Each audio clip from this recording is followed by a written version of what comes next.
Hey guys, I hope you are doing well. Welcome back to my YouTube channel. If you're new here, my name is Mpho. I'm a CA and I like to chat all things business, sometimes careers, and sometimes life. Today we are having a live conversation as we chat about comparison. Now, it is that time of the year where we look back at the year, the goals that we had, we start ticking off things, we move things that we haven't been able to achieve this year into the next year, and sometimes we may be posting those achievements on social media. This is where comparison comes in because someone else may be looking at the things that's been posted, or you could be the person looking at the things that's been posted and feeling a little bit insecure about what you have been able to do in this year. Now, comparison isn't inherently bad, right? And that's what we want to talk about in this video. We want to talk about what it means to compare, what comparison in the age of social media means, and lastly, how we can compare better going forward. If you think you could be into that, please do stick around. Remember to share this video with someone that you think would also benefit from it, and also to kindly subscribe if you're not subscribed. At the time of recording this video, there's 298 subscribers, so I'm excited about that, but also we can do more, we can do better. So please do subscribe if you're not subscribed. Now, let's get into it. And I want to start by defining what it means to compare. Comparison is all about looking at things or people and drawing conclusions on what's the same or different about the things that you're looking at or the people that you're looking at. Inherently, that's not a bad thing, right? And now I'm going to give an example on if I wanted to write. I've got an option of two hands. There's the left hand and then there's the right hand. Knowing myself and knowing what my hands can do, I'm able to compare which one is dominant and which one would serve me in the purpose of writing. And by comparison, then I know that I'm actually better off using my right hand, right? Someone else's answer would be left. I also want to take us back to when we were building our own houses, farming our own food. Let's say I am building my house and you're also building a house for your family.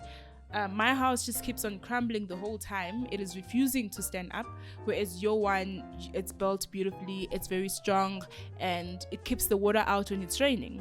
By comparison, right, by me being able to compare the fact that my house isn't standing, or if it is standing, when it's raining, it's leaking water everywhere, I can come to you and ask you whose house is actually standing, how you actually managed to get that. And by that act of comparison, by that act of seeing what's the same and what's different between our houses, I would then be able to build a stronger shelter and a more functional shelter for my family.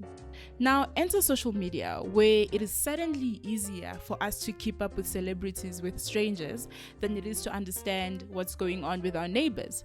So what we're having is we're comparing out of context. If we were to use the same example of me comparing my mud house to my neighbor's mud house, what I am now doing is comparing my mud house to someone else's 3D printed house.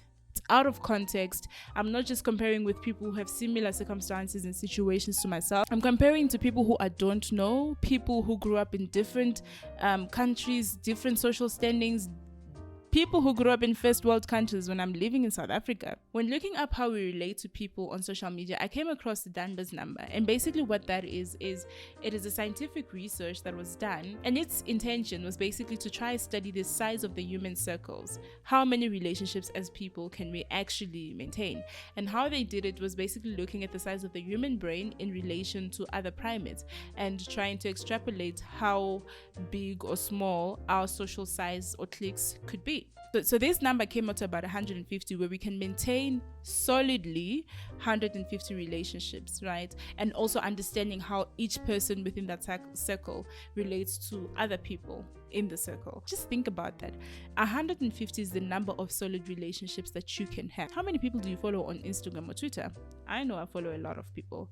I also came across Mo Godard, who was one of the chief executives at Google. His life mission right now is to solve for happy. He had an interesting view on why we aren't happy as people, and comparison is one of the things that steal our joy, according to him. And what he was saying is that if we actually wanted to be happy, instead of comparing ourselves to people up, we need to compare ourselves down. Now, I have an issue with needing people to be under misfortune or misfortunate, unfortunate. with needing other people to suffer so that you can feel a little bit better about yourself. I do believe though that we could be comparing in an objective manner. So instead of saying, oh, people have more than me, you can look at at where you stand in society objectively, and you can be grateful for the things that are well, things that you're lucky in, aspects of your life where you've won, and at the same time you can still strive for more if you're motivated by people who've got more than you. So I don't think people must be hungry for you to appreciate the meal that you just had. And then the last reference that I came across was Mel Robbins, and on her TED talk she was talking about how, you know, certain things that we're feeling in response to us being humans and having needs, so the Maslow hierarchy of needs. So when you're hungry, what she says is you don't go around and feel bad because you're hungry, right? You understand that if you're hungry, you need to eat. If you're thirsty, you know, that signals that you need water. And her whole idea was that if you're feeling stuck, then that's a signal that you've outgrown the environment that you're in. You're not growing anymore and you desire growth. So you actually look for ways in which you can grow as an individual. And I want to expand on that thought, right? To say when you're feeling jealous, but the light version of jealous, not the negative, I hate you, I resent you for having XYZ. The jealous that's not necessarily covered in the dictionary, that's just saying X is possible. Right? You realize that this person has this and you don't have that, and sometimes you didn't even know that was possible, and now you feel like, okay, I also have potential to have that. I'm a little bit uncomfortable that I don't have it now, but I'm gonna work on having it. That's the jealous. That's our new definition of jealous that we're bringing here. So when you're feeling that jealousy, I would like for us to look at it as potential. We've just been made or awakened at what's possible for us as a person, instead of just thinking I'm a bad person for looking at this person who's done things I didn't think were possible and wanting to do them as well. Which leads us nicely to the 3 ways in which we need to compare. Number 1, purposefully. Number 2, objectively. And number 3, moderately. What do I mean by this? I believe it's good to compare if you do it with purpose. I mean comparing with you as the star, the focal point of the whole exercise. So as an example, let's say I wanted to be fit, right? But I don't know, I've never set foot on gym, I don't know how to cook healthy meals, I don't know how to do anything. I can then find motivation or people on social media that help me achieve that goal. The main point, the main goal would be me being fit and actually using social media and people as a tool to actually achieve that. And I also do believe, especially as South Africans, where we grew up just not knowing how much potential there is out there. As a young girl, I only knew of 2 career choices, maybe 3. Being a doctor, being a teacher, being a nurse for women. The other ones were for men.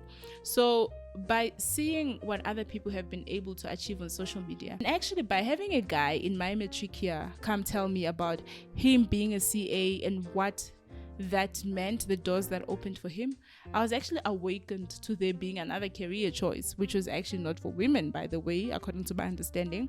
But I was actually awakened to that career choice, and I could strive for that. And actually I'm a CA because I compared the different career paths that I wanted to take against this new information that I didn't even know was possible.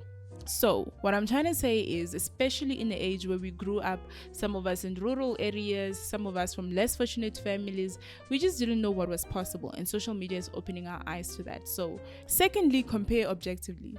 Now, like I said, I'm not saying look down on people and saying because they're hungry then I should feel better about being broke. No, that's not what I'm saying.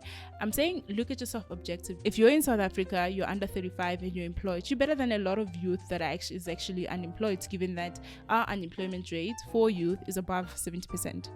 If you have a smartphone, if you have data, if you have access to internet, you're probably better than a lot of people in the African continent. That is comparing objectively. At the same time, you can look at the people that have more that you want to have, also remembering that we're looking at this purposefully, right? Thirdly, I want us to compare moderately. So still very much tying to points 1 and 2. You compare with a limited number of people. Remember that Dunbar's number that I mentioned, 150 people that we can have meaningful relationships with. 150 people that should actually be influencing us. I don't believe any more than that actually serve us, but I'm not a scientist. This is just a YouTube video based on my views. But consider just how many people you're allowing to influence you, how many people you're allowing to occupy some space in your brain, which then subconsciously influences how you think of things. And be in control of that, right? Know what triggers you on social media. So if you're seeing people posting all of their achievements and that triggers you, mute, block, unfollow, all of those lovely things that we actually have access to. Curate your feed to actually tie to what your purpose is when you're comparing, tie to what you're trying to achieve as a person, even if it's to be entertained, right? But it mustn't impact your mental health. And I don't think you need 100 fitness models to tell you that this is how you exercise. So do it moderately, have a set number, and that's sort of the people that you are deciding to have influence you. I hope you guys enjoyed this video. If you did, please remember to like, please share, and until next time, I hope you keep well.